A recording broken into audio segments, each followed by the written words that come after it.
Boa tarde a todos. É um prazer ter vocês aqui com a gente nesse webinar especial de lançamento, né, da parceria Silver Peak e Gantech.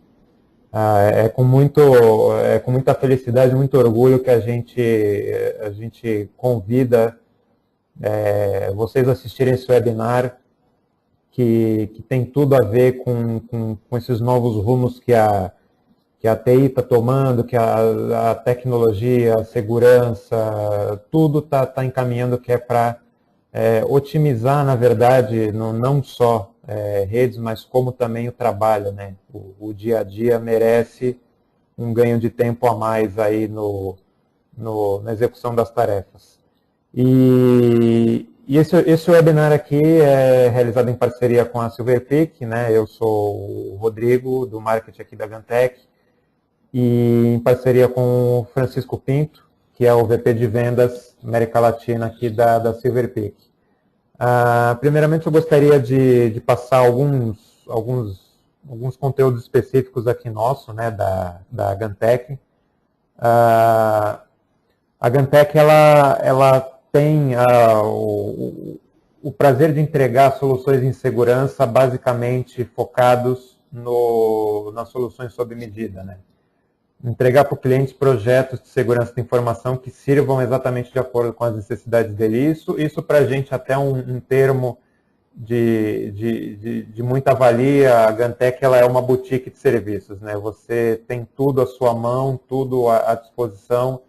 A Gantech tem um hall inteiro aqui de soluções que atende perfeitamente qualquer tipo de negócio com a maior expertise possível.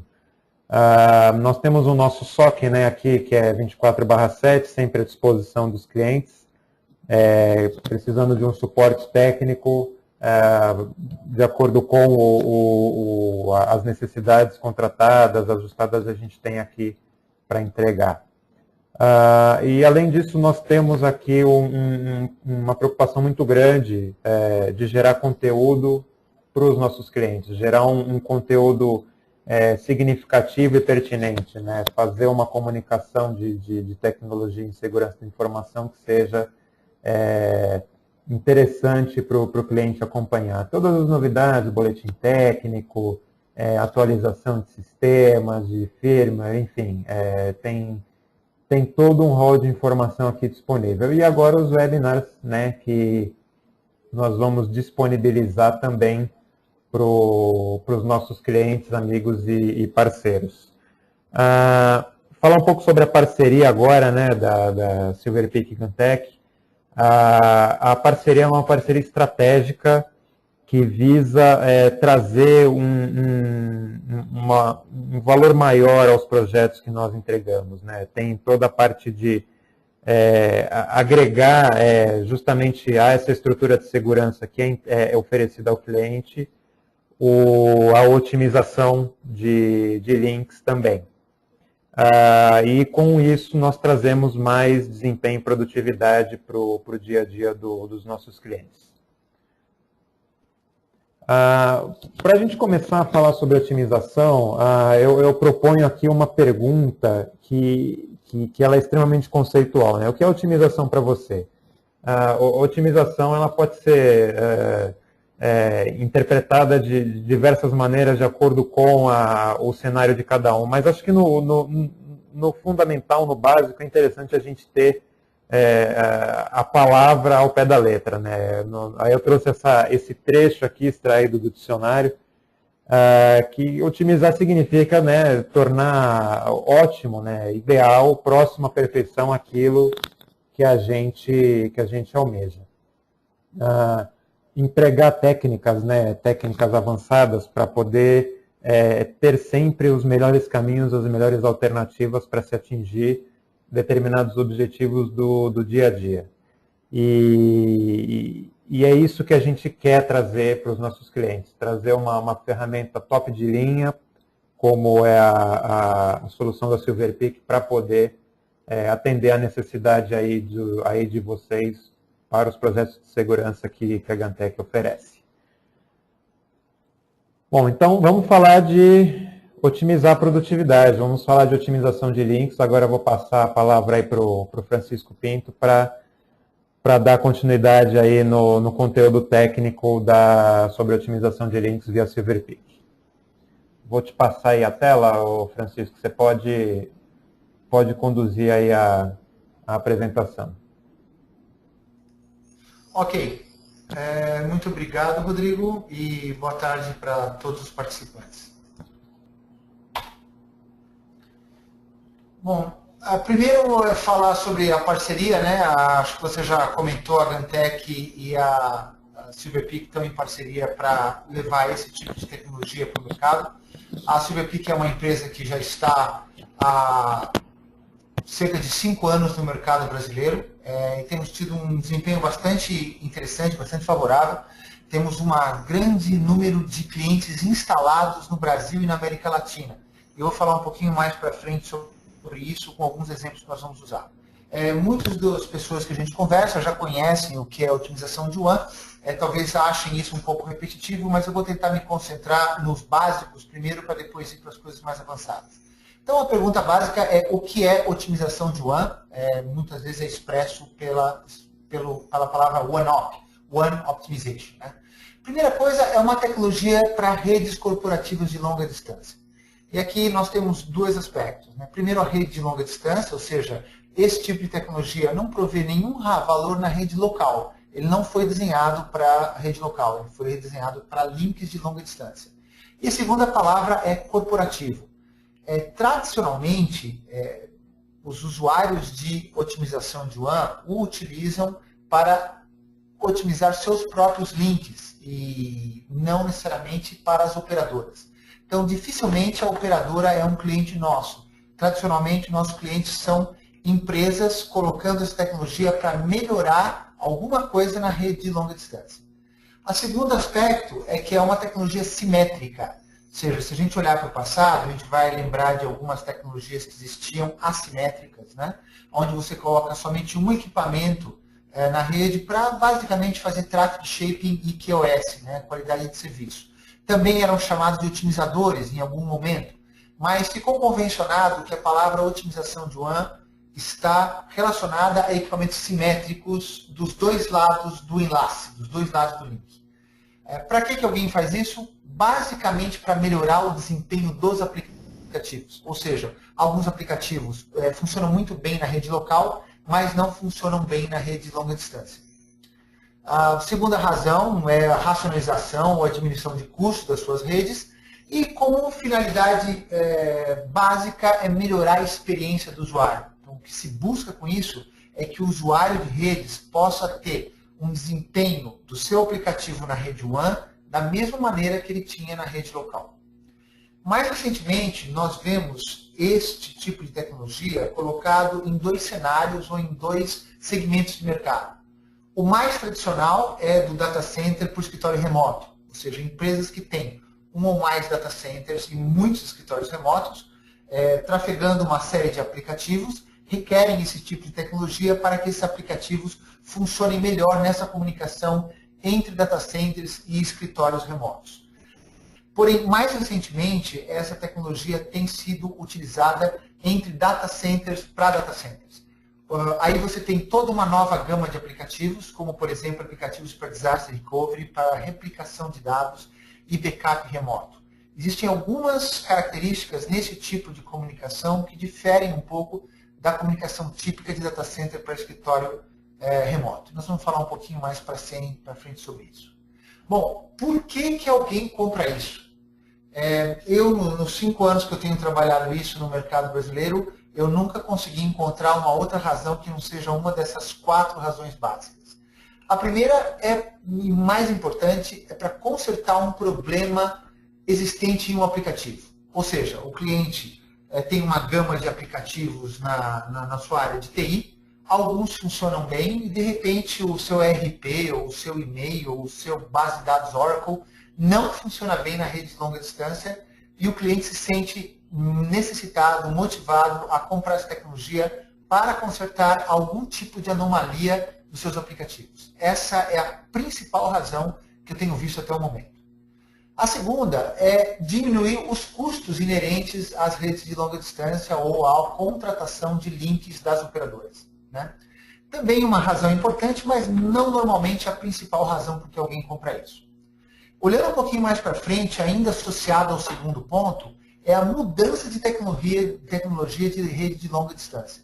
Então, hoje, quando a gente olha a tecnologias mais antigas, você tinha as linhas privadas, as chamadas LPs. Isto evoluiu para algo que hoje a gente chama MPLS, Multi-Protocol Label Switching, uma tecnologia baseada em redes estatísticas IP, né? Que tentam emular o desempenho de uma rede determinística ou de um link determinístico típico, né? Um link dedicado. Porém, o que nós temos percebido é que ainda o MPLS é caro para as empresas. As empresas ainda, quando vão comprar um link MPLS, apesar de mais barato que um link dedicado, ainda é um link um pouco caro, onde a operadora promete uma certa qualidade de serviço, uma certa disponibilidade e, portanto, cobra um pouco mais por ela. E nós vemos hoje também o crescimento das IPVPNs, né? Basicamente, as redes baseadas em Virtual Private Networks, VPNs, baseadas na tecnologia IP, que são feitas por dentro da internet. Ou seja, nesse caso, o usuário compra um link internet nas suas diferentes localidades de qualquer provedor e monta a sua própria VPN, a sua própria rede virtual por dentro da internet, né? Então, quando a gente vê que o cliente quer passar de MPLS, uma rede um pouquinho mais cara, para IPVPN, uma rede bem mais barata, essa mudança de tecnologia requer algum tipo de artifício que permita ele ter uma qualidade de serviço igual ou melhor do que o MPLS na rede IPVPN. Essa seria a terceira razão por que alguém compraria essa tecnologia. Ela ainda está bastante associada ao segundo ponto, ou seja, diminuir os custos de enlaces. E por último, e não menos importante, a parte de replicação de dados, disaster recovery e backup remoto. Esse é no momento que o cliente tem mais de um data center ou mais de uma localidade, onde ele tem que passar grandes massas de informação repetitivas, que podem consumir muita banda, e ele precisa de alguma tecnologia que permita ele utilizar esse link de maneira mais eficiente. Bom, quando a gente olha para vocês, usuários, e as suas diferentes perspectivas na área de TI, a gente vê alguns aspectos interessantes que significam alguns desafios para suas redes, né? O primeiro, obviamente, é a característica de você querer cada vez mais centralizar os recursos, ou seja, ter mais os seus recursos num único ponto e gerenciá-los e investir de maneira mais eficiente neles. E você tem cada vez mais usuários distribuídos. Esses usuários podem tanto estar em escritórios remotos, como pode ser usuários móveis, ou até mesmo usuários que utilizem a nuvem como parte do processo de acesso aos recursos corporativos, né? Por outro lado, a gente vê que as aplicações elas evoluíram muito. Nós temos muito mais diversidade de aplicações hoje. No passado, era basicamente transferência de arquivos e e-mail, e hoje a gente vê ERP, a gente vê base de dados, a gente vê uma série de outros tipos de aplicação, alguns deles, inclusive, em tempo real, que proporcionam ao gestor da área de TI alguns desafios extras, né? E também a própria crescimento e diversidade das redes corporativas. Como eu falei no passado, era muito mais simples, você contratava um link dedicado de uma operadora, hoje você tem uma mescla, uma mistura de tipos diferentes de redes. Você ainda pode ter linhas privadas, você pode ter MPLS, você pode ter suas VPNs ou até mesmo ter alguns recursos ou alguns aplicativos baseados em nuvem, né? Também a gente vê que a evolução, ou seja, o que as empresas estão olhando de hoje para o futuro, é muito interessante, né? Aqueles que ainda não têm estão fortemente discutindo com a parte de recuperação de desastre, né? Isso é ter um site remoto, ter um data center alternativo, onde você pode guardar suas informações e poder recuperá-las de maneira fácil, rápida, de tal forma que a tua empresa não perca dinheiro caso você tenha que recuperar um backup muito grande, por exemplo, você possa ter que ficar muitas horas fora do ar porque perdeu dados, né?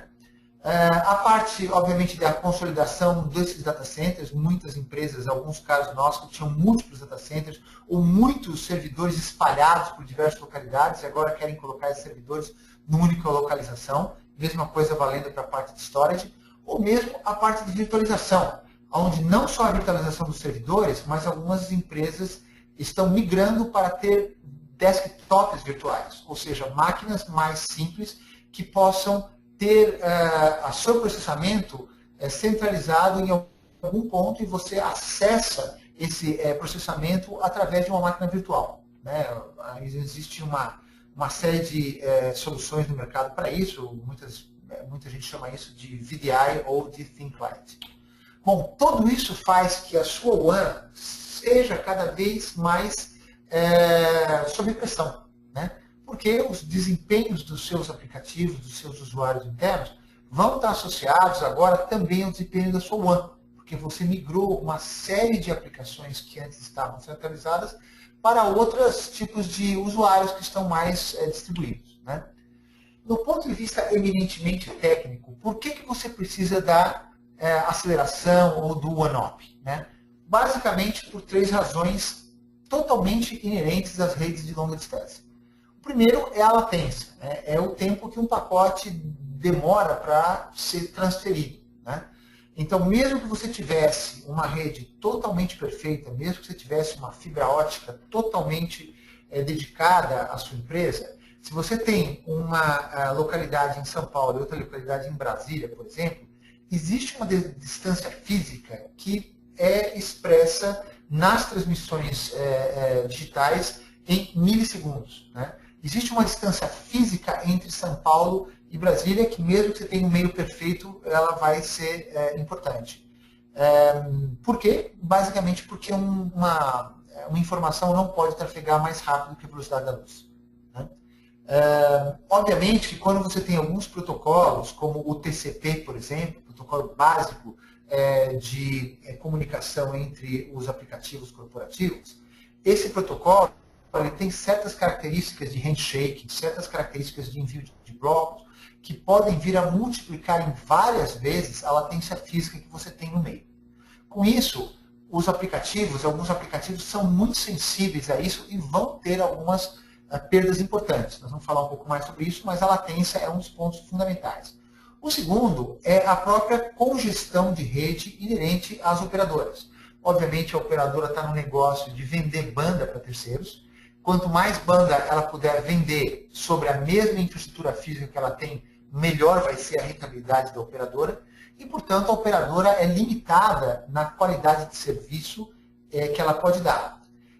Em alguns tipos de tráfego, quando você tem a figura da congestão, pode ser que você tenha alguns problemas muito sérios, como, por exemplo, perda de pacotes fora de ordem. Em alguns aplicativos isso pode ter um impacto muito forte, como os aplicativos de tempo real, em outros aplicativos não tanto, mas seguramente a congestão de rede é um fator muito importante. E o terceiro fator é a própria saturação do link, né?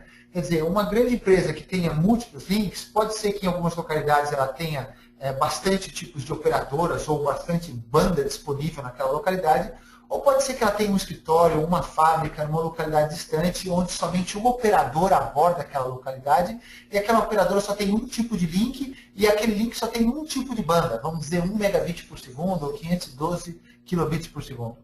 Imagina que essa empresa ela tem que passar nesse mesmo link de pequena densidade, de pequena capacidade, os mesmos aplicativos que podem vir desde um ERP até uma videoconferência, um link de satélite para a Amazônia, por exemplo, ou um link de rádio para o interior do Centro-Oeste, né?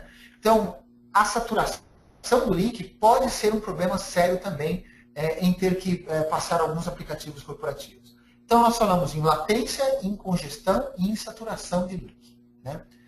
Obviamente, quando a gente fala com uma operadora, e me perdoe se tiver alguém de operadora na conferência, aqui na apresentação, mas é um fato, né? A gente tem a impressão que vai comprar um link altamente previsível, né? Onde você tem uma latência baixa, ou pelo menos previsível, onde você tenha uma banda garantida. Se você comprou 10 megabits por segundo, você sempre vai ter 10 megabits por segundo. E, portanto, você pode medir a performance do seu aplicativo e fazer um plano bastante coerente, bastante previsível. Infelizmente, não é assim que acontece, né? Quando você tem a comunicação de um ponto a outro ponto da rede WAN de longa distância, muitas vezes os caminhos que seu pacote vai fazer podem ser redundantes, podem ser caminhos mal provisionados, o que pode resultar numa latência muito maior do que somente a distância física entre dois pontos. Então, nós sabemos que a rede IP de uma operadora é um conjunto de roteadores falando entre si. Se por acaso esses roteadores estiverem muito bem aprovisionados, as rotas estiverem muito bem feitas, talvez você tenha um bom desempenho. Mas se por acaso as rotas não estiverem bem feitas, ou alguém esqueceu algum tipo de salto aqui, algum tipo de configuração, pode ser que uma latência física de 10 milissegundos se transforme em 200 milissegundos ou 300 milissegundos.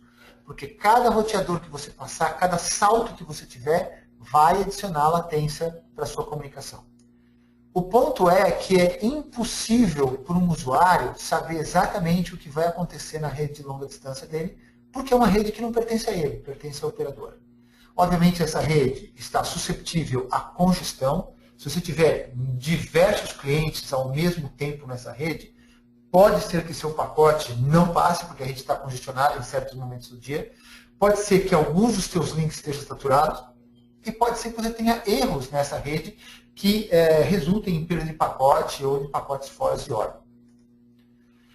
Para vocês terem uma ideia como é importante o tema de latência, e é uma das principais razões de onde surgiu essa tecnologia, nós temos alguns dados aqui que foram tirados do Wikipedia, então são dados públicos que você pode consultar nesse link aqui.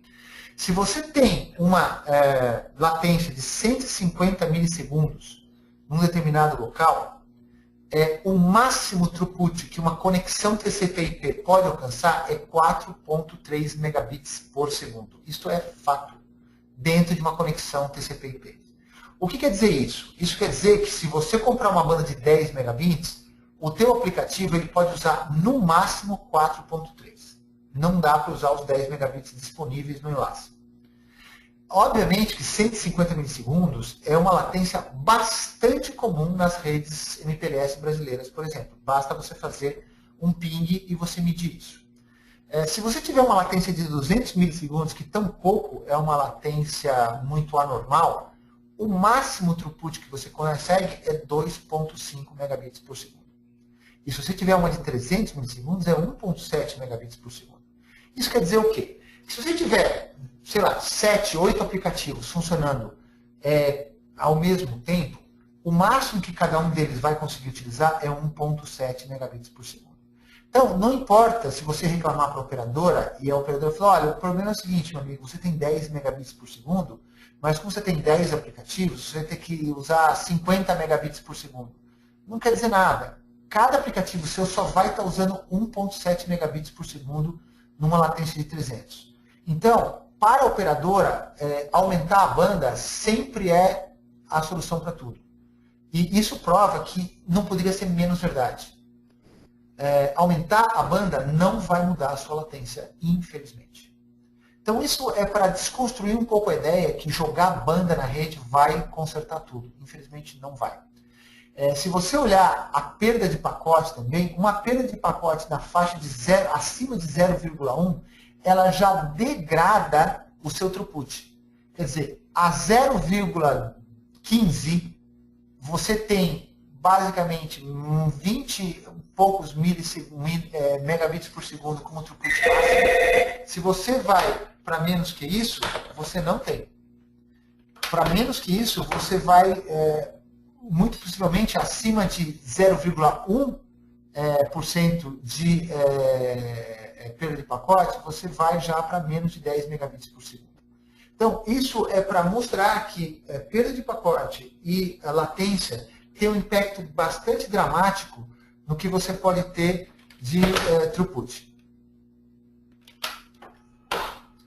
Bom, continuando aqui, Quando nós falamos de SilverPeak, agora falando um pouco mais sobre a SilverPeak em si, nós temos a seguinte situação. Né? Nós nos autodenominamos como a empresa de otimização de WAN de terceira geração. Então, isso pressupõe que você tem uma primeira geração e uma segunda geração, e a SilverPeak sendo a terceira geração. Vamos ver o que é isso. A primeira geração de otimização de WAN é o que a gente chama dos Traffic Shapers ou Packet Shapers. São equipamentos são equipamentos já assimétricos, ou seja, você coloca eles somente num ponto da rede, normalmente na entrada ou na saída da sua rede WAN. Eles vão fazer um trabalho de determinar largura de banda por aplicativo e você vai fazer também prioridade de tráfego por aplicativo. Veja bem, isso já é uma grande evolução quando você não tem nada. Mas ele não trata alguns dos aspectos básicos da otimização, como, por exemplo, a latência. Né? Aqui nós só estamos tratando a alocação de banda por aplicativo. Né? Na segunda geração, você já está muito mais próximo do que são os otimizadores de mercado de hoje. Qual foi a grande diferença? Duas coisas. A primeira, colocar os equipamentos de maneira simétrica, ou seja, dos dois lados da WAN de maneira simétrica. Ou seja, se você tem um enlace de 10 megabits por segundo, você tem que ter dois equipamentos que suportam até 10 megabits por segundo. Né? Se você vai ter um equipamento um equipamento central, 10 equipamentos remotos de 10 megabits por segundo, e você vai ter um equipamento central, uma típica topologia estrela, o equipamento central tem que suportar 100 megabits por segundo, que é a somatória dos equipamentos remotos. Por isso a gente chama de simétrica. Tem que estar dos dois lados do link e de maneira simétrica. Já nesse caso, você tem o tratamento de latência, você tem o tratamento de deduplicação de tráfego, um certo cache, que nós vamos falar um pouco mais sobre isso. Né? A grande diferença aqui é que na segunda geração, a tecnologia básica que permitiu fazer tudo isso é o proxy. O que é o proxy? É um pequeno programinha escrito que está hosteado em cada um desses equipamentos e que é capaz de detectar que tipo de aplicativo está passando e fazer um handshake com as estações ou os servidores que estão enviando os dados e responder e diminuir o tráfego que passa na WAN. Depois nós vamos falar um pouco mais sobre isso. Bom, a tecnologia básica é o proxy. E ao mesmo tempo que isso é bom, e isso foi uma evolução da primeira geração, isso também é o problema principal da segunda geração. Por quê? Porque o proxy requer que você desenhe um proxy por aplicativo. Então, se você tem, por exemplo, um FTP, você precisa de um proxy para FTP. Se você tem, por exemplo, Exchange 2003, é o proxy para o Exchange 2003. E se for o Exchange 2007, é o proxy para o Exchange 2007. Então, esses equipamentos se transformaram numa confederação de proxies. E eles só vão otimizar os tráfegos dos aplicativos nos quais ele tenha um proxy que foi escrito para aquilo. Bom, até aí tudo bem. Se você tem uma série de aplicativos de mercado, por exemplo, SAP, Oracle, Lotus Notes, Exchange, obviamente esses fabricantes escreveram um proxy para cada um desses aplicativos. Mas o que acontece, por exemplo, se você tem uma rede TOTUS? Bom, os fabricantes internacionais que desenvolveram proxies para o Lotus Notes, certamente eles não desenvolveram proxy para a TOTUS, porque a TOTUS é uma fábrica brasileira que tem seus aplicativos brasileiros. Então, logicamente, o tráfego TOTUS não vai ser utilizado nesses casos. Né? Se o usuário também desenvolver os seus próprios aplicativos, esses aplicativos não vão ser otimizados por essa segunda geração baseada em proxy. E assim por diante. Nessa geração, nós temos grande parte dos fabricantes existentes no mercado hoje. O Cisco OS, Riverbed, Bluecoat, e aí você fala qualquer um deles foi desenvolvido nessa segunda geração. Então, nós temos a terceira geração. O que foi a terceira geração? A terceira geração foi uma olhada nesse tipo de mercado e a tentativa de se desenvolver uma tecnologia que seja independente do proxy. Ou seja, que você possa otimizar qualquer aplicativo independentemente do como ele foi desenvolvido ou até mesmo que protocolo que ele utiliza. Se é o protocolo TCP, UDP, RDP. Se você olhar para a segunda geração, além de só estar escrito em proxy, ela só vai otimizar os aplicativos que estejam desenvolvidos em TCP. Se por acaso o usuário tiver um aplicativo desenvolvido em UDP ou em RDP, essa tecnologia não vai ser, esse aplicativo não vai ser otimizado. Na terceira geração, você tem equipamentos mais escaláveis, né? Ou seja, você pode ter um número de usuários muito maiores ao mesmo tempo. Por quê? Porque você não é dependente do proxy. Então, você não é dependente de um nível de processamento muito alto para cada tipo de aplicativo. Você é agnóstico a aplicativos, né? E por último, na terceira geração, os equipamentos também se tornaram muito mais virtualizados. Ou seja, é muito mais fácil de você portar essa solução para um ambiente virtual, do qual você não necessitaria de um appliance dedicado. De fato, por exemplo, a SilverPeak no Brasil, a grande parte das nossas vendas, quase 90% das nossas vendas no Brasil, são equipamentos virtuais, ou seja, não dependem de um appliance importado. Você pode colocar este equipamento diretamente num servidor que você tenha. Esse servidor não precisa nem estar dedicado, pode ser uma máquina virtual dentro de um servidor tradicional. Desde que você tenha um hypervisor, você pode fazer isso em qualquer lugar.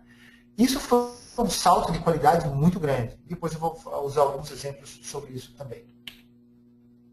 Eu peço às pessoas que estiverem me ouvindo, que se tiverem dúvidas, que por favor, coloquem suas dúvidas escritas. Se for alguma dúvida de não entender alguma coisa que eu estou falando no slide, obviamente vocês podem me interromper.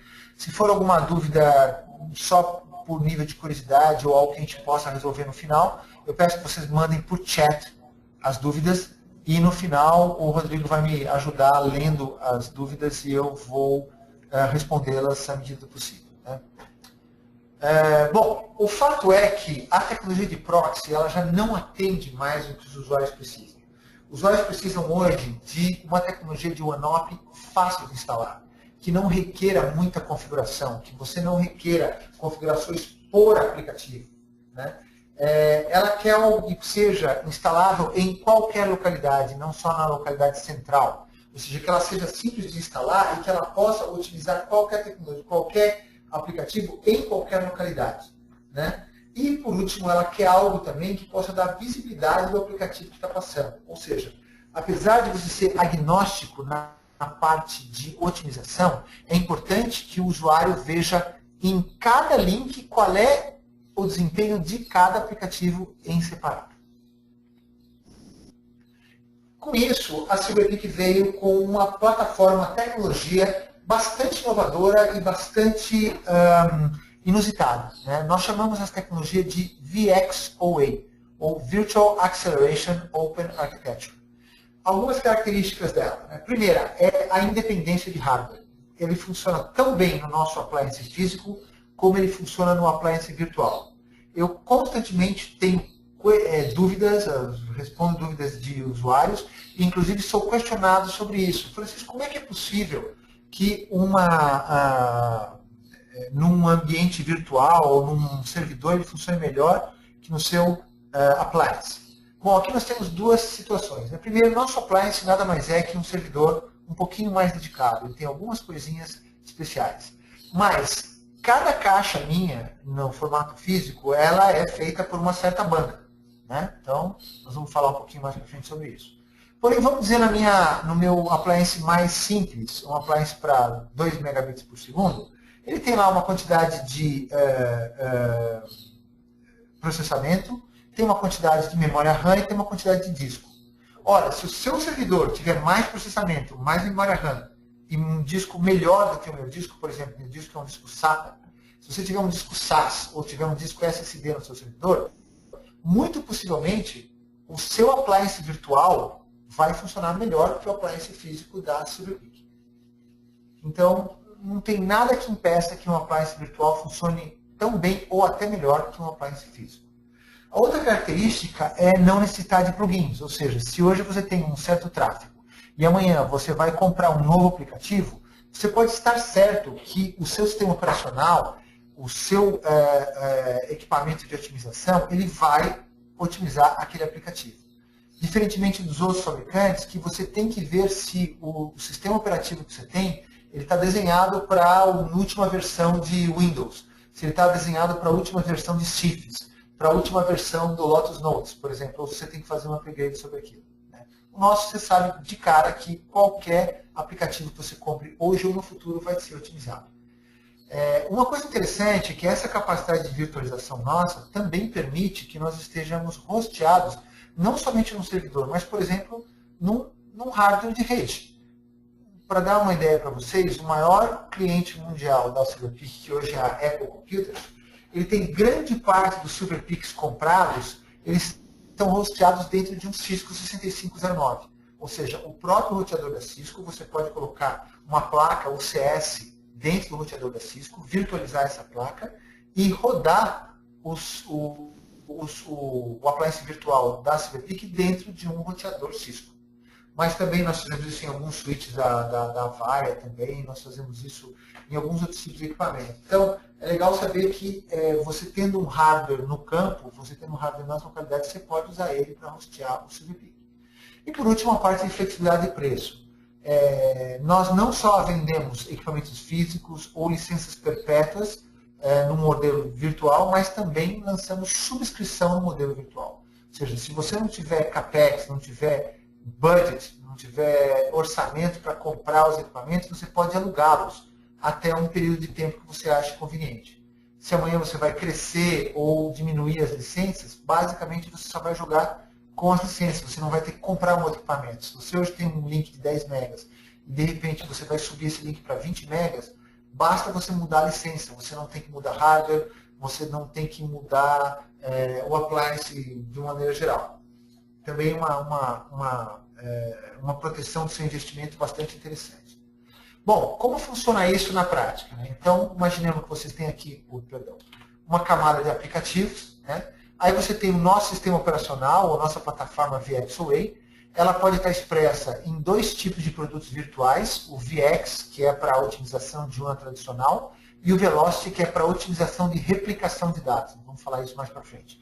Ou você pode ter os nossos equipamentos físicos, né, que são a nossa linha de appliances. Tanto você pode ter appliances virtuais como appliances físicos, todos eles utilizam o mesmo sistema operacional. Se você está usando os nossos appliances virtuais, você tem que ter uma camada de hypervisor, seja um VMware, um Hyper-V, um Zen da Citrix ou um KVM. A gente funciona em qualquer um deles. Tá?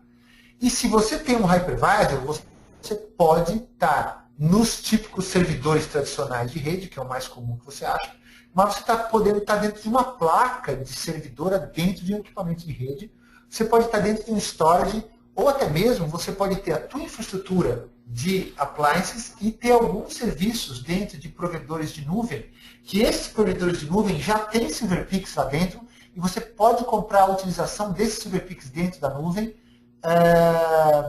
por hora ou por tempo limitado. Entendeu? Então, imagina que você tenha uma série de aplicativos corporativos com seus Silverpeaks, vários escritórios, 2 data centers, todos eles com Silverpeaks, com equipamentos Silverpeaks, e de repente você migrou um dos seus aplicativos para a rede dentro da Amazon. Por exemplo, você botou um servidor de vídeo dentro da Amazon. Você pode utilizar esse servidor de vídeo comprando uma conexão Silverpeak dentro da Amazon, ele tem lá no marketplace dele, você pode comprar, e você aponta os seus Silverpeaks para os Silverpeaks que está dentro da Amazon. E aí, toda a conexão via internet que está sendo feita até a Amazon vai estar otimizada. Então, bem interessante a maneira que você pode compor diferentes cenários. Né? O que faz exatamente essa tecnologia? 3 coisas. Primeira é a mitigação da latência. Ou seja, como eu falei antes, o protocolo TCP tem uma série de impactos. Mitigando a latência, você consegue utilizar muito mais a banda existente. Vamos falar um pouquinho mais sobre isso daqui à frente. A outra funcionalidade que nós temos, nós chamamos de integridade de rede. Ou é a diminuição ou perda de pacotes em redes congestionadas. Nós usamos 3 mecanismos para fazer isso. Traffic Shape QoS, como na primeira geração de otimização.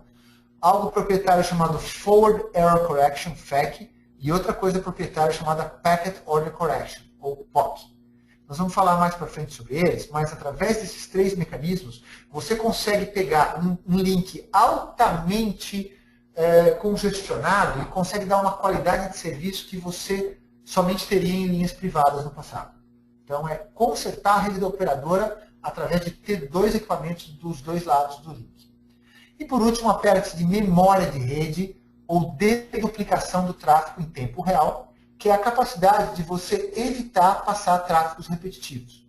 Mas não arquivos repetitivos, nem objetos repetitivos, mas pequenas quantidades de repetições no nível do byte. Nós vamos falar um pouquinho mais também para frente sobre isso.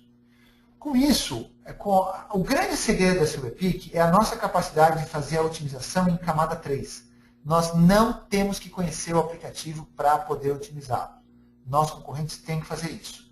E, portanto, os nossos concorrentes eles estão limitados ao que seja o tráfego TCP. Ele não consegue otimizar aplicativos que não estejam em TCP. Já a Silverpeak pode otimizar qualquer aplicativo, seja em TCP, em UDP, ou até em protocolos proprietários ou encapsulados, como Cisco TV, RTP, RDP, IPv6 sobre IPv4 e um monte de outros tipos de tráfego proprietários. Né? Bom, talvez para muitos de vocês isso já seja bastante conhecido, mas vamos tentar explicar para quem não conhece tanto o que seja o impacto da latência em redes TCP. Imaginemos que nós temos uma rede de 50 milissegundos entre São Paulo e Rio de Janeiro, por exemplo. Pelas regras do TCP, cada vez que você envia um bloco TCP, você tem que receber uma confirmação antes que o segundo bloco saia, e assim sucessivamente. Então, para passar um bloco TCP, você demora 100 milissegundos. 50 para passar o bloco e 50 para esperar a confirmação. Então, quando você vê 50 milissegundos num ping, você imagina que um bloco TCP vai demorar 100 milissegundos para passar. Quando você vê uma latência de 200 milissegundos no ping, quer dizer que um bloco TCP vai demorar 400 milissegundos para passar.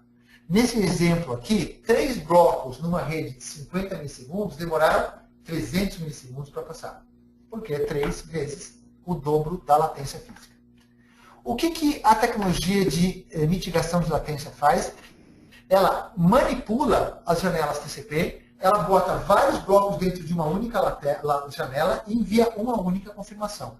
Então, neste caso, os 3 blocos foram enviados de uma só vez e foi enviado somente uma confirmação. Então, de 300 milissegundos passou para 100 milissegundos essa latência, essa transmissão. Veja bem, nós cortamos em 1/3 a transmissão somente por uma manipulação do protocolo TCP. Mudou a latência física da rede? Não. Latência física é latência física, ela não muda. O que você mudou é como o TCP funciona para ter menos impacto em cima da latência. Olhando agora para algo mais proprietário nosso, um ponto importante. Neste caso, todos os otimizadores de mercado de segunda e terceira geração fazem isso. Quem não fazia isso eram os otimizadores de primeira geração, porque eles não tinham a figura da mitigação de latência. Todos os de segunda e terceira geração fazem isso. Então, até aí, a Silverpeak não faz nada de muito diferente. Eu podia dizer para vocês que a maneira que nós implementamos isso é muito mais eficiente, mas eu teria que debruçar sobre uma explicação técnica muito grande para provar isso. Vamos assimilar isso por enquanto. Nós fazemos igual ou melhor que qualquer outro fabricante.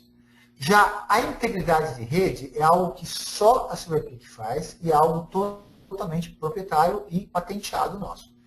Imaginemos que, se você está num link simétrico, você tem 2 Silverpeaks dos 2 lados do link.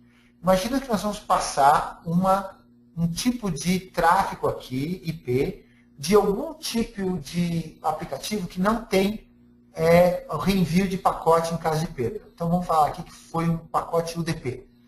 Um string UDP que não tem a figura da reenvio de pacote perdido.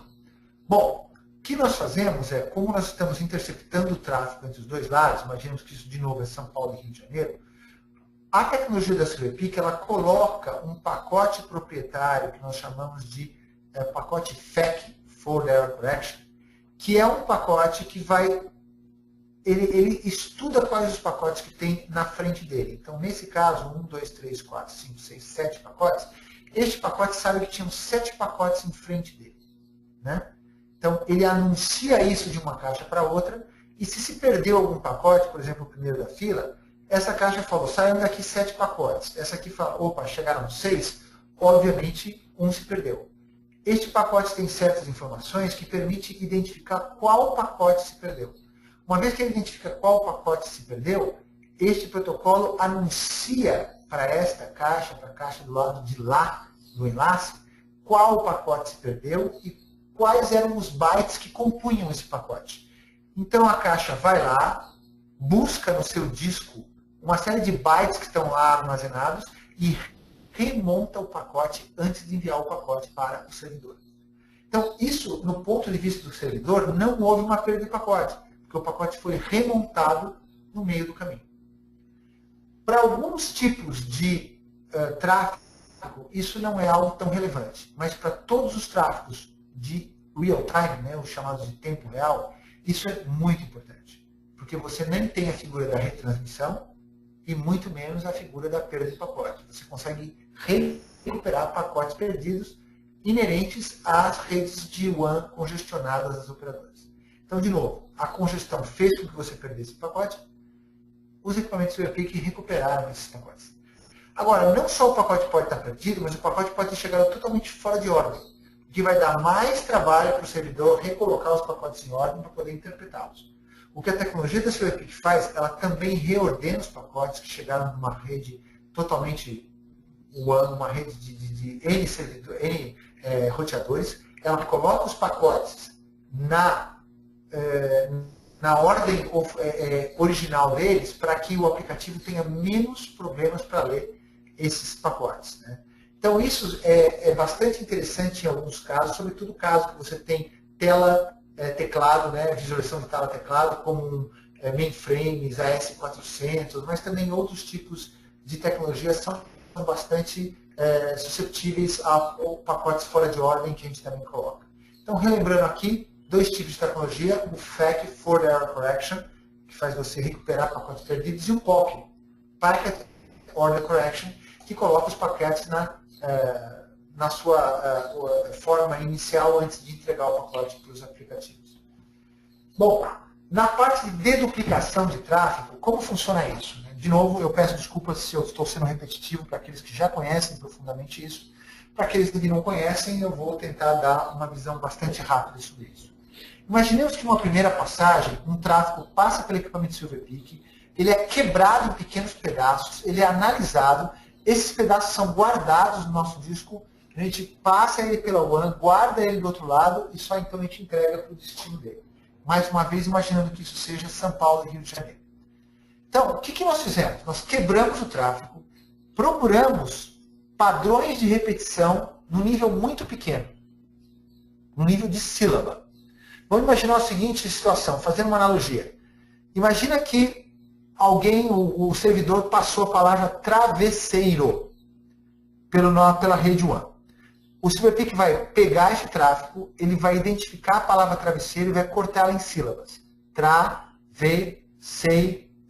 E vai guardar essas sílabas no disco, vai passar para o outro lado e vai guardar essas sílabas do outro lado. Vejam bem, no ponto de vista do equipamento da Silverpeak, já não é mais a palavra travesseiro. São travesseiro. São 4 sílabas que estão armazenadas. Já não é mais um arquivo, já não é mais uma palavra. São 4 sílabas. Ok. Na próxima vez que passar um tráfego, vamos dizer que esse tráfego vem agora com a palavra travessa. Bom, ele olha para o tráfego assim, peraí, tra já tem, armazenado aqui do outro lado. Vé também já tem, armazenado aqui do outro lado. Sa não tem. Então, sa eu vou guardar aqui, vou passar para o outro lado, vou guardar para o outro lado e vou entregar sa. Mas tra e vé, ele já deduplicou e não precisou passar pela rede. Ele só mandou um pointer informando ao outro lado que tra e vé tem que ser entregues para o servidor do outro lado. Então, imagina você que chega a certos momentos, vai ter uma quantidade de sílabas armazenadas no equipamento que vai permitir que 80, 90, 95, 98% do tráfego não tenha mais que passar. E o interessante disso é que as sílabas podem ter vindo de diferentes aplicativos. Então, uma hora a sílaba veio do aplicativo Oracle, na outra hora a sílaba veio do aplicativo Exchange, na outra hora a sílaba veio do aplicativo Lotus Notes. Então, para a gente é indiferente de onde veio aquela sílaba. Obviamente que para nós a sílaba é um conjunto de bytes, né? Então por isso que eu estou chamando de sílaba, né? Assim funciona a deduplicação. Se você for comparar isso com qualquer outro competidor, por exemplo, a Riverbed, por exemplo, a Bluecoat, o que você vai ter aqui? Eles não só otimizam a palavra inteira travesseiro, eles não conseguem quebrar a palavra em pedaços. Ou eles otimizam a palavra inteira, ou até mesmo eles são capazes de otimizar uma frase inteira. O travesseiro estava em cima da cama. Por quê? Porque eles estão amarrados na janela TCP. Eles estão amarrados no bloco TCP. E esse bloco TCP tem, no mínimo, 64 kilobits. Enquanto que os blocos que a SilverPeak é capaz de otimizar são de até 1 kilobit. Ou seja, nós somos, no mínimo, 64 vezes mais eficientes na deduplicação de tráfego do que qualquer outra tecnologia. E essa é a principal razão porque nós podemos fazer nossa otimização em camada 3 de maneira mais eficiente que eles que fazem em camada 7. Por quê? Porque nós não precisamos conhecer o aplicativo. Nós vamos quebrar qualquer tipo de tráfego em sílabas ou em pequenos blocos de informação. Outra coisa interessante que mais recentemente a SilverPeak criou foi o que nós chamamos de Dynamic Path Control. A SilverPeak percebe que diversos clientes têm uma situação onde eles têm mais de um link por localidade. Quase todos os clientes que eu trabalho hoje em dia têm mais de um link por localidade. Tradicionalmente ele tem um link preferencial, que normalmente é um link MPLS, e ele tem um link alternativo que tradicionalmente é uma IP VPN que ele comprou de algum provedor, em suas localidades. Esses links podem estar tanto ativo ou passivo, ou seja, o segundo link só entra em utilização quando o primeiro cai, ou eles podem estar em ativo-ativo, onde algum tipo de inteligência, algum tipo de configuração vai rotear o tráfego pelo provedor 1 ou pelo provedor 2. O que essa tecnologia Dynamic Path Control faz é a tua capacidade de poder impor certas rotas para diferentes links, pode ser mais de um, pode ser 4, 5 links, e você pode determinar as rotas por diferentes critérios. Por exemplo, você pode dizer, olha, eu quero que o link tenha melhor latência, seja o link onde eu vou passar a voz sobre IP. E automaticamente o equipamento vai escolher qual link tem a menor latência e vai meter o tráfego voz sobre IP no link de menor latência. Pode ser que você escolha que o link que tiver melhor performance de banda, ou seja, banda real, não a banda contratada, mas a banda real, você quer que passe o seu SAP. E aí o Dynamic Path Control vai rotear pelo link de melhor disponibilidade de banda. Ele vai rotear por aí, por exemplo, o seu SAP. E assim por diante, você pode escolher diferentes aplicativos, diferentes links, você pode jogar bastante, como se tivesse um SPF proprietário da SilverPeak. Veja bem que isso não é balanceamento de link na acepção da palavra. Não é como você mandar tráfego por uma porta e voltar por outra. Ou seja, você tem um balanceamento de BGP. O que você tem aqui é escolher qual link está melhor para cada tipo de aplicativo, dependendo das características do seu aplicativo. Isso é muito interessante. Para vocês saberem, existem duas maneiras de se instalar esses equipamentos de otimização. Uma é o que a gente chama de instalação inline, onde a gente interrompe o tráfego entre o roteador e o switch da LAN. Nesse caso aqui, os equipamentos chamados físicos, os appliances físicos ou appliances virtuais com placa de bypass no servidor são necessários, porque se você está interrompendo o tráfego, se esse equipamento morre, o tráfego estaria interrompido. Ou nós temos o que a gente chama de out of path, que é você reconfigurar o seu roteador e habilitar algum protocolo de desvio de tráfego, tipo WCCP ou PBR, para que todo o tráfego que chegar por uma certa interface da WAN seja enviado para o otimizador, otimizado, volta para o roteador, e aí o roteador encaminha para o switch da LAN. Nesse caso, se o equipamento de otimização morrer, o roteador só chaveia diretamente o tráfego para o switch sem estar otimizado. São duas maneiras de proteção para que você jamais tenha interrupção do tráfego. Você vai ter interrupção da otimização, mas não interrupção do tráfego. Para vocês saberem, nós temos uma linha de equipamentos virtuais e equipamentos físicos. Os equipamentos são praticamente os mesmos para tudo, com exceção do VX500, que é o equipamento para 2 megabits por segundo, que nós somente agora estamos lançando esse equipamento para o modelo físico também. Nós não tínhamos antes. Esse aqui já tem modelo físico, é o NX6700, aqui está um pouco desatualizado. E hoje nós já temos também o NX11000, que é acima do 10.000 para 5 gigabits por segundo de WAN. Note que no caso do virtual, o máximo que o virtual chega é de 1 gigabit por segundo. Como eu disse anteriormente, nós licenciamos os equipamentos pela largura de banda dele. Então, se você tem lá um enlace de 4 megabits por segundo, você precisa de um VX1000 ou de um NX1000. Se você tem um equipamento de 20 megabits por segundo, você vai precisar de um VX3000 ou de um NX3000. Agora, esses são números bastante, digamos, convencionais. E se você tiver 10.1 ou 10.5 ou 11 megabits por segundo, ainda assim você vai otimizar. Agora, um ponto que é realmente duro é o número de sessões simultâneas. Se você tem esse equipamento desenhado para 64 mil sessões simultâneas, se você tem 64.000 e uma sessão simultânea, esta uma sessão simultânea não vai ser otimizada. Ela vai ser dropada. Então, este número é muito importante. Tá?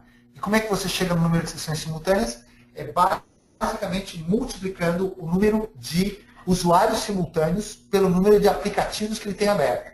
Então, nós convencionamos dizer que um usuário corporativo tem uma média entre 8 e 10 sessões ou aplicativos ao mesmo tempo. Aí nós estamos falando de SAP, de e-mail, de Skype, e aí por browsers, e aí por tudo que você pode imaginar que o cara tem aberto e trafegando ao mesmo tempo, você pode chegar até 10. Então, 10 vezes o número de usuários vai ser o número de sessões simultâneas. Então, aqui, nesse caso, esses equipamentos aqui, se você dividir por 10, ele dá 6.400 usuários simultâneos na rede. Então, para você ter uma ideia, esse cara aqui pode suportar 512 mil sessões simultâneas ou 51.200 usuários ao mesmo tempo, usando a rede ao mesmo tempo, falando entre si ao mesmo tempo. É um número bastante expressivo. Se você for ver os meus competidores, eles não chegam mais nem perto disso. As tecnologias de segunda geração são extremamente limitadas no número de sessões simultâneas que eles são capazes de otimizar. Exatamente porque está baseado em proxy. Bom, e para gerenciar tudo isso? Para eu saber aonde está cada enlace meu, qual aplicativo eu tenho cada enlace, qual é o nível de redução, o nível de perda de pacote, como eu posso saber exatamente a banda passante, como eu posso reclamar com a operadora. Bom, nós temos um sistema de gerenciamento chamado GMS, que te dá uma grande gama de relatórios, um grande número de informações que permite você monitorar os seus aplicativos, monitorar a sua operadora, saber o que a tua operadora realmente está te entregando e poder saber como é a saúde de cada aplicativo. Tá? Te permite tudo isso. É desnecessário dizer, mas o Google, que já foi o maior cliente da gente, ele perdeu essa posição para a Apple recentemente. A principal razão que ele comprou essa tecnologia é a garantia que ele pode ter qualquer aplicativo otimizável e não alguns ou somente aqueles que o fabricante de otimização desenvolveu o aplicativo. Então, para eles isso era muito importante, era ter uma infraestrutura mais agnóstica, mais inerte, mais capaz de otimizar qualquer tipo de aplicativo existente. Nós temos um número bastante considerável de usuários no mundo. Esse número já passou de 2.000 diferentes CNPJs. E eu uso esse tipo aqui de slide só para mostrar o seguinte. Google tem Silverpeak no Brasil, Apple Silverpeak no Brasil, MC, Yahoo, eBay, Facebook, Expedia, VMware, Autodesk, Linklater, maior escritório de advocacia do mundo. Todos esses caras têm Silverpeak no Brasil. Capgemini, todos esses caras têm Silverpeak no Brasil, para suas próprias redes corporativas.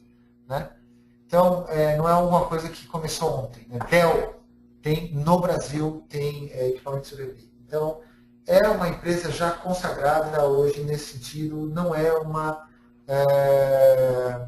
um iniciante, não é uma startup que está tentando achar seus primeiros clientes na região.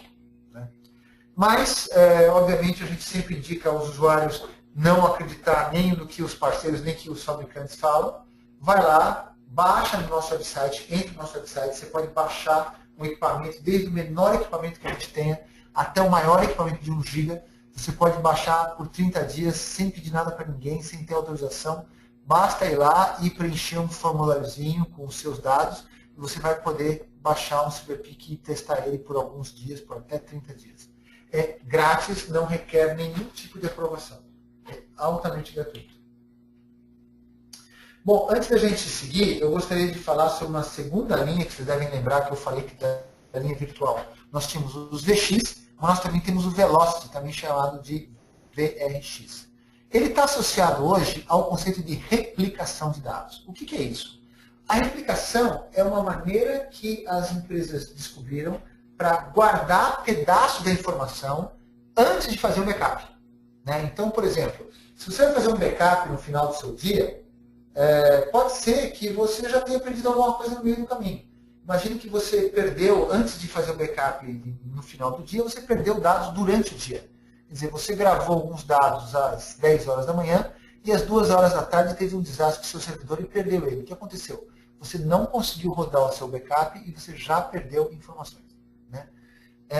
A ideia é que, mais conceituado hoje em dia, é que as empresas têm os seus storages e elas vão mandando o que a gente chama de snapshots, que são fotografias do seu disco de hora em hora, de 2 em 2 horas, de 3 em 3 horas. Essas fotografias dos seus discos podem ser bastante grandes, até na faixa do terabyte e do pentabyte. Por quê? Porque muitas empresas têm movimentos grandiosos de informação por dia. Né? O mercado de TI criou os conceitos de RPO e RTO para tentar expressar esse tipo de análise. Eles chamam-se Recovery Point Objective e Recovery Time Objective. Recovery Point Objective é até que ponto eu respaldei, eu guardei as minhas informações, que eu tenha que retornar essas informações sem perder dinheiro. Então, óbvio, você não precisa gravar todos os seus e-mails. Se você perder seus e-mails, a empresa continua vivendo. Se você perder seu sistema de, não sei, de contas a pagar, talvez você continue sobrevivendo. Agora, se você perder o seu sistema de faturamento, você não consegue sobreviver muitas horas. Então, cada vez que você fatura, você guarda um pouco daquela informação para você poder retornar essa informação ao longo do dia, caso você perca essa informação. A esse ponto onde você vai guardar as coisas, eles chamam de RPO, Recovery Point Objective. E, obviamente, que um dos problemas graves de você ter que ficar mandando snapshots o dia inteiro para um tipo de localidade mais distante é a capacidade da sua rede de longa distância. Né? Então, são as 4 perguntas que as empresas deveriam se fazer. Você atinge o seu RPO, se tem algum problema de capacidade da rede para poder atingir o seu RPO, os seus dados estão todos protegidos, ou qual o percentual de dados que está protegido, e se você gostaria de aumentar a distância de armazenamento de dados. O que quer dizer isso? Se você tiver um desastre dentro de uma certa localidade, obviamente que se essa localidade estiver muito próxima, você não vai ter muito capacidade de recuperação. Vamos dar um exemplo? Furacão Sandy em Nova York. Imagina, foi um dos primeiros furacões na história da humanidade que atingiu Wall Street de cara. Mas nós tivemos um outro caso, que foi a queda das Torres Gêmeas, que foi no coração de Wall Street. Né? Agora, imagina aquelas empresas que estão todas armazenando seus dados ali, imagina que ela tem uma perda de algumas horas de informação. Quanto isso não pode resultar de perda para a empresa, uma corretora, por exemplo. Né? E o Sandy, por exemplo, se você tivesse no sul de Nova York, se você tivesse em New Jersey, que está do outro lado do rio, você estaria sujeito ao mesmo fenômeno que foi o furacão Sandy. Então, o ideal ali é se você tivesse algo na costa leste, no costa oeste, você tivesse um site de recuperação de desastre em Montana, em Chicago, em Oklahoma, no Texas, totalmente longe de Nova York. Então, óbvio que passar os snapshots, ou passar as informações, você vai precisar de uma rede de longa distância, e essa rede de longa distância ela vai estar susceptível aos mesmos problemas que nós estávamos discutindo anteriormente. Né? Então, o interessante é ver que numa pesquisa norte-americana, 44% das empresas nem atingem o seu Recovery Point Objective. 66% tem restrição de banda nos Estados Unidos. 34% dos dados não é replicado, quer dizer, o cara replica 66%, mas ele tem lá um monte de dados que ele não replica. e 50% dos dados, dos entrevistados, gostariam de replicar a mais longa distância. Isso vai dizer o seguinte, que mesmo nos Estados Unidos, um país desenvolvido, a replicação de dados ainda está incipiente, né? Imagina aqui no Brasil. Não confundir replicação de dados com backup. Backup é algo que você faz no final do dia, o dia que você fechou o movimento. Aí você vai backupear tudo que você tem.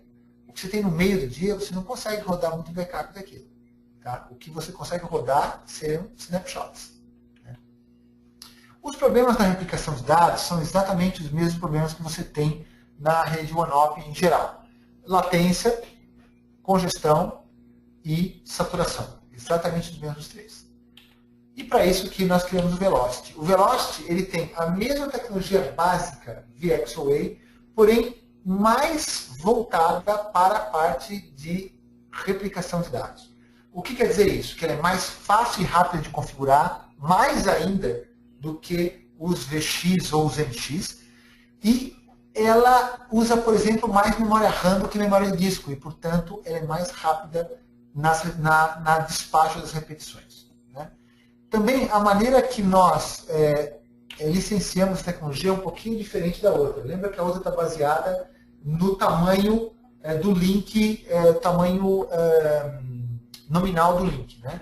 Aqui nós estamos falando no volume de tráfego que vai passar. Então nós temos o VRX2 para até 60 GB por hora de informação, o VRX4 para até 300 GB por hora e o VRX8 para até 1.5 TB por hora de informação. Eles podem ser utilizados em qualquer hypervisor de mercado também, e eles são eminentemente virtuais. Uma das grandes facilidades e características desse produto é a facilidade de instalação. Imaginemos que nós temos um array de storages de um lado da rede, vamos dizer São Paulo, e um outro array no Rio de Janeiro. É fácil, nós temos alguns clientes com exatamente essa característica no setor bancário. Bom, se você tem lá, vamos dizer, um array de NetApps aqui de um lado, um array de NetApps do outro lado, ou de MCs, né? A primeira coisa que você vai ter a fazer, você tem que eles estão pendurados no seu segmento LAN. Né? Então, estão na LAN. Você tem lá um servidor com hypervisor. Tem lá algum tipo de hypervisor. A primeira coisa que você tem que fazer é baixar os SilverPix para dentro dos hypervisors. Então, é um arquivo OVA de 300 GB, facilmente passável, não tem muitos problemas não. Você passa ele em 300 megabytes, perdão. Você passa ele razoavelmente rápido, não é um programa muito grande. Você demora 15 minutos para fazer isso. A segunda coisa que você vai fazer é uma linha de configuração nos seus arrays de storage, dizendo o seguinte para ele. O seu default gateway agora passa a ser a direção IP, o endereço IP do SilverPeak. Você faz isso do lado de São Paulo, você faz do lado do Rio de Janeiro. Automaticamente, os SilverPeaks se detectam, montam um túnel entre eles e o tráfego começa a passar e ser otimizado. Nada mais foi necessário. Nenhuma configuração de firewall, nenhuma configuração de roteamento, nenhuma configuração de nada. Você só teve que instaurar uma rota específica dentro do seu array de storage. Nada mais do que isso. É muito, muito simples. Uma das perguntas que as pessoas me fazem também sobre isso, tá legal, Francisco, mas então como é que eu faço para ter redundância, já que eu coloquei num equipamento virtual? Bom, a redundância tanto pode ser feita entre hypervisors, como dentro do mesmo hypervisor, através de VRP, de IPs virtuais. Você tanto pode ter redundância dentro do mesmo servidor, como você pode ter redundância em dois servidores diferentes, tendo uma quádrupla redundância. Né? Não só hypervisors diferentes, mas hypervisors diferentes dentro de máquinas físicas diferentes. Né? Então você pode ter um nível de redundância bastante grande para esse tipo de coisa. Alguns dados para vocês poderem comparar o ganho dramático que você tem quando você usa esse tipo de tecnologia para fazer replicação. Aqui um caso real, um cliente que sem Velocity tinha 4.5 GB por hora de throughput, quando ele colocou 10 GB transferidos em 2 horas. Então, 4 GB por hora, 10 GB em 2 horas, dá para ver por quê, né? Está quase 5 aqui. Com o Velocity, ele vai para 90 GB por hora de throughput, né? e os mesmos 10 GB transferidos em 7 minutos. Então, olha a comparação disso. É dramático o ganho, não é um ganhozinho pequenininho, não. É um ganho dramático. Alguns casos reais aqui. Replicação da AT&T era feita em 16,5 horas, passou a ser feita em 27 minutos o seu ciclo de replicação. Comcast, antes em 9 dias, depois menos do que 24 horas, menos do que um dia. E o Citizen Bank, que era feito em 24 horas, passou a ser feito em 5 horas. Então, são dados bastante expressivos do ganho que você tem nas tecnologias de replicação de dados. Uma das vantagens, uma das capacidades que nós temos de fazer isso é poder deixar que o storage utilize MTUs jumbo frames, né, MTUs maiores do que 1.500 bytes, em redes MPLS, que são redes que só aceitam MTUs de 1.500. Então, nós fazemos o encapsulamento de MTUs de 9.000 em MTUs de 1.500. E com esse encapsulamento, a gente consegue dar um throughput de storage muito grande. E nós certificamos os storages para fazer isso. Ou seja, você me dá um link de 20 megabits por segundo, por exemplo, e eu te garanto aquelas 20 vezes mais, não importa a qualidade do link. Não precisa ser um link de linha dedicada, pode ser um link IPVPN, não precisa ser nenhum MPLS. Agora, a gente certifica esses equipamentos aqui, foram testados em laboratório. Esses outros equipamentos da segunda coluna são equipamentos que estão em teste. Nós temos clientes utilizando, o desempenho é muito bom, mas nós não certificamos o equipamento dentro do nosso laboratório. Aqui, vale dizer o seguinte, que um NC-SRDF ou um Snap Mirror da NetApp, eles têm o desempenho que nós estamos colocando em datasheet. Desempenho de 20 vezes mais do que você tinha ele antes. Tá? Então, isso é certificação. Você pode cobrar a Superpeak por isso. E, assim como no caso dos VX, dos NX, não precisa acreditar na nossa palavra. Entra no nosso website, baixa o equipamento e testa ele dentro do seu hypervisor por alguns dias para você ver como ele funciona. É muito simples de instalar. Requer só um bom conhecimento de topologia de rede, como é que estão a sua topologia, é a única coisa que você requer. Ele não tem configuração difícil. Bom, e com isso eu concluo a minha apresentação básica e agora eu volto para vocês para saber se tem alguma pergunta, algum tipo de comentário, ou alguma coisa que vocês gostariam de saber ainda de mim nesses casos. Legal, legal. Muito obrigado, Francisco, pela apresentação. É sensacional a ferramenta.